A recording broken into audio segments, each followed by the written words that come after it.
Hello everyone. Today it's raining and rain equals soup around here. So today we're going to make a curried chicken with rice soup. Let's go over the ingredients so we can get started.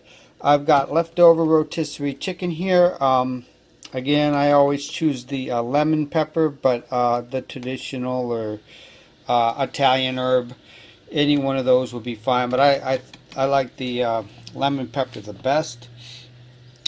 We're gonna also need 2 ribs celery, 2 large carrots, 1 small onion. We're gonna use 2 cups of long grain rice. Any rice will do here, and I even thought about making some fresh jasmine rice, but I did have this leftover long grain rice, so I'm going to use that. We're also going to need 3/4 cup of butter. This is salted butter. I got 3/4 cup of all-purpose flour. I'm going to just use probably just a pinch of ginger and a couple pinches of a couple squirts of fresh minced garlic.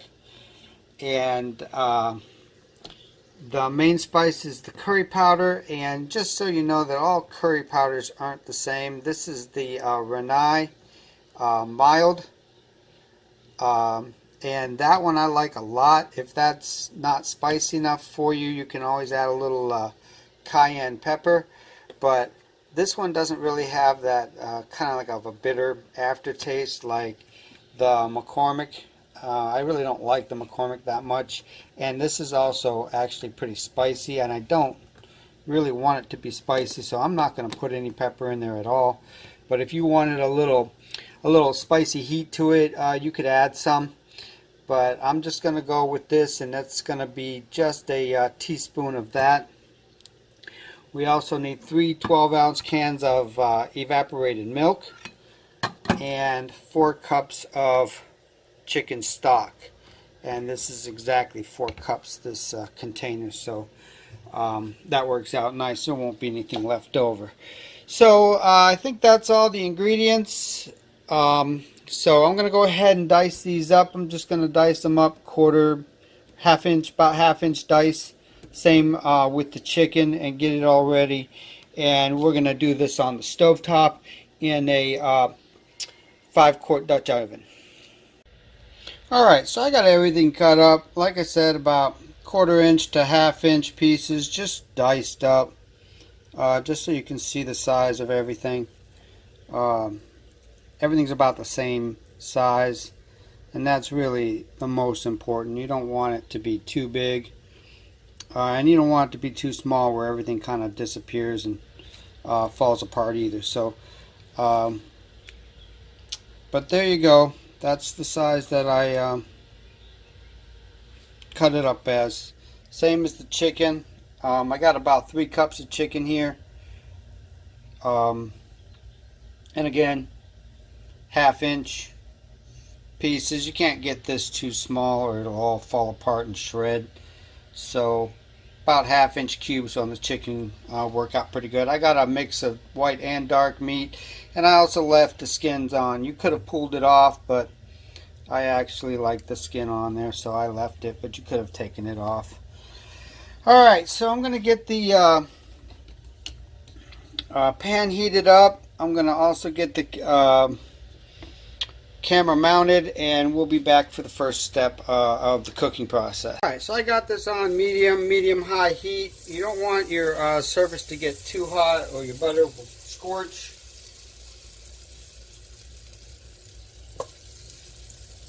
And you don't want that to happen. So I'm going to melt this butter up.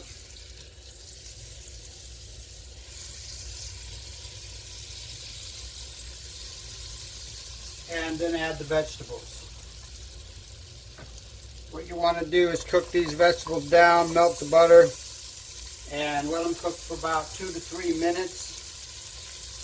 At the last minute or so, add the garlic and ginger.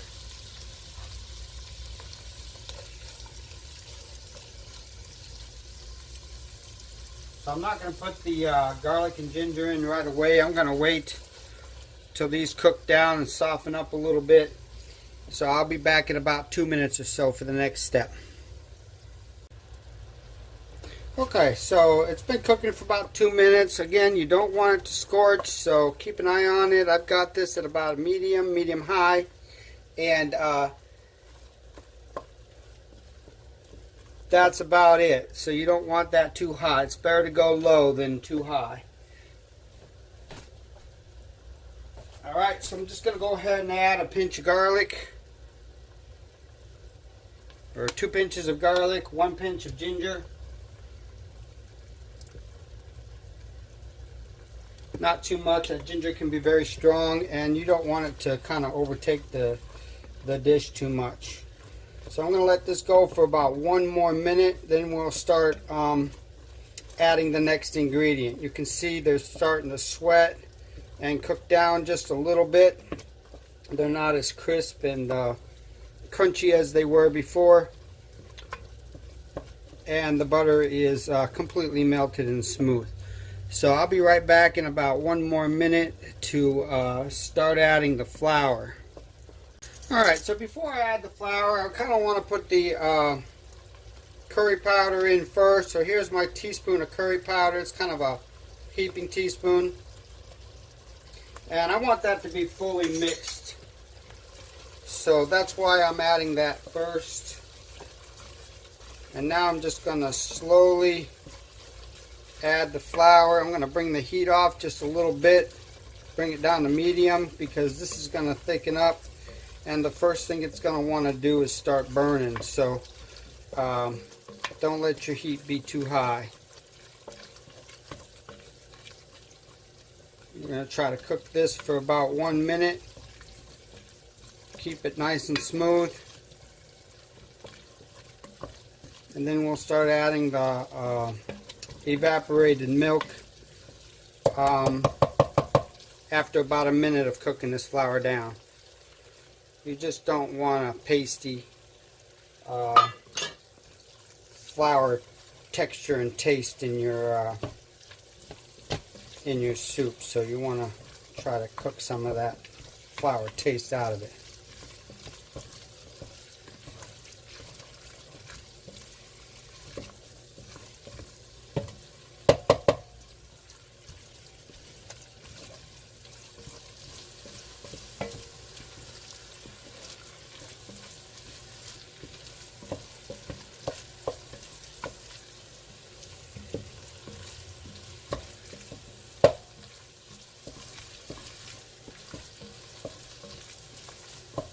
Alright, that looks pretty good.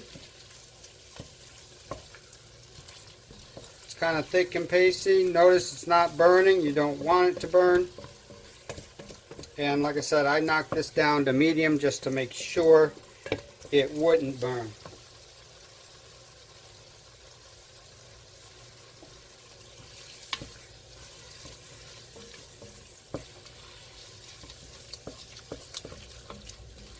I have a whisk here. As soon as I get enough cream in here, I'm going to switch over to a whisk. Should keep things a little bit smoother. Or get the flour to smooth out a little bit quicker.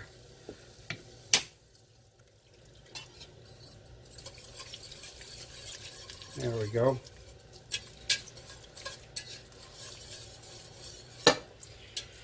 Alright, there's 1 can.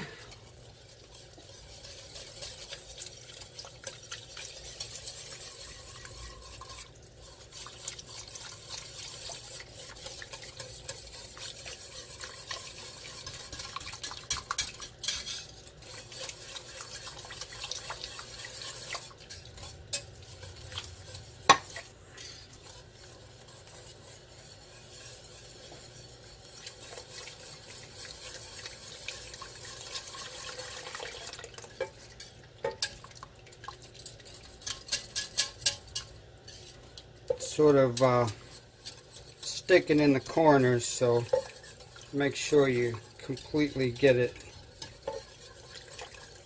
broken up. Now what I'm going to do with this is bring it up to a boil again before I add anything else. So we got all 3 cans of the evaporated milk in there.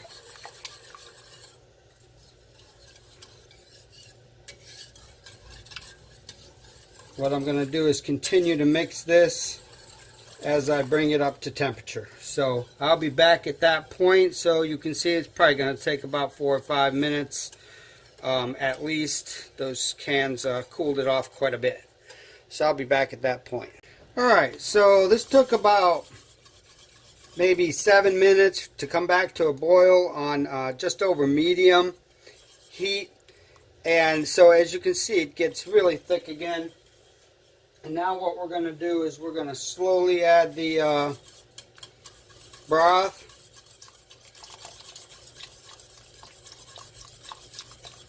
Just so it's well incorporated.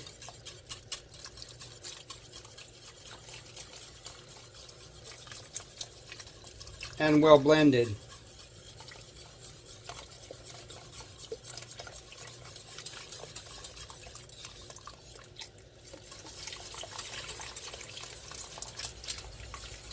And while I was heating that up, I did keep it moving, keep stirring. You don't want anything to scorch on the bottom. And so you should feel a nice smooth bottom if you kept it moving. And so that's the objective, is not to scorch or burn this.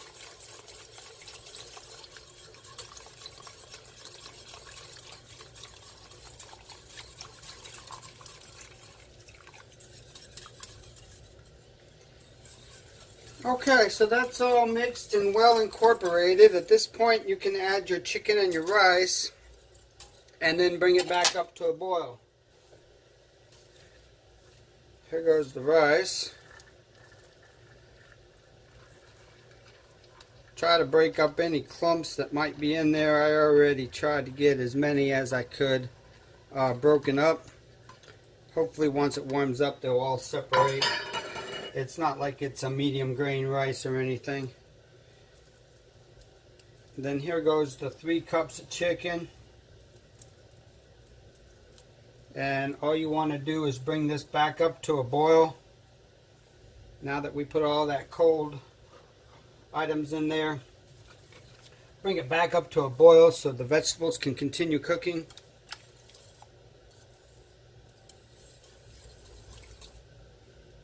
And then turn it down to a simmer for about 10 minutes until the vegetables are ready. So at this point all we really care about is getting those vegetables finished off. I can still feel them. I can feel them hitting the whisk, so I know they're not ready yet.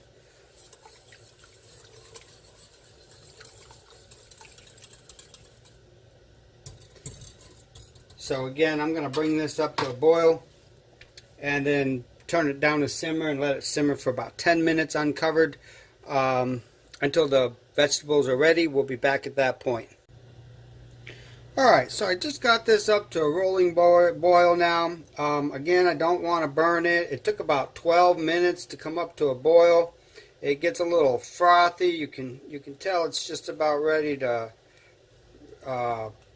turn into a rolling boil.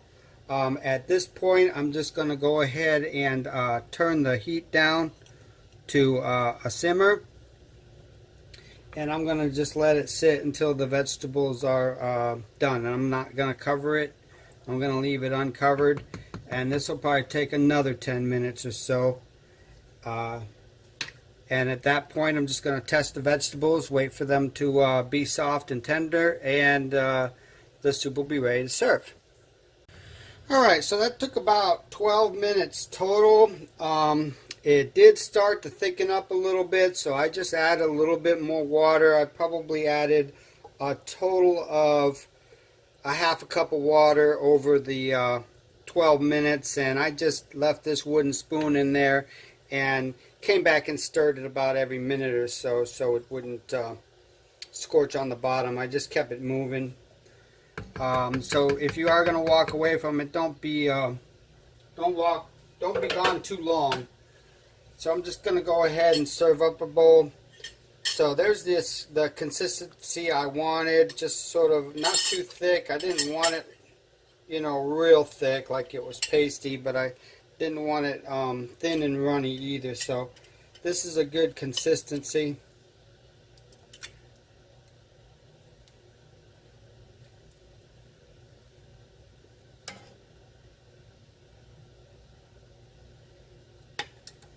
And there you go, curry chicken and rice soup. I hope you enjoyed that, and I hope you give it a try, and as always, thanks for watching.